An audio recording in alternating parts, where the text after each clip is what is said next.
So if you decide to make a pond, these are some of the tools that are handy to have. So a measuring tape, a spade, a shovel. You don't need both, but they are handy to have. A rake, a pickaxe, some gloves, and you're going to need some pond liner. And a wheelbarrow is quite good too. You can get the pond liner from Screwfix, and it's a 4x3 meter pond liner. It costs about €36.95, and there's a delivery charge on top of that. You can make a pond that's 9 foot by 5 foot for that, and that's actually quite big. So a pond is amazing for wildlife. It's great. Hopefully you might be able to attract some frogs. Birds can take a drink from the pond in the summer, and there'll be lots of insects too. So it's actually really, really useful to have in your garden for wildlife. So the first thing I would do is mark out your area, and you can do that with a string.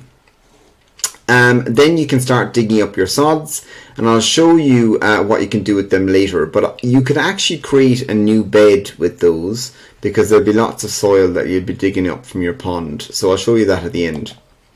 So as you dig up your pond, you can get a pole and put it across the top, and then you can measure the depth using a measuring tape.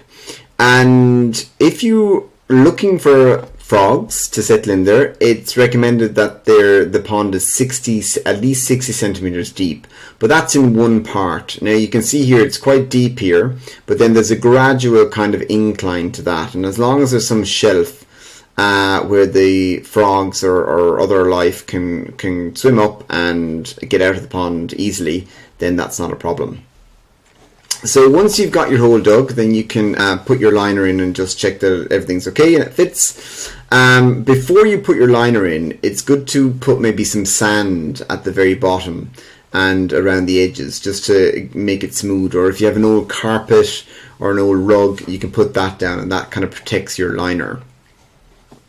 Now what we've done here is I've dug up, so this is the pond itself, but then just at the edge I've dug up all of these sods, and that's where I'll put the liner down there, and then I'll put the sods on top at the end.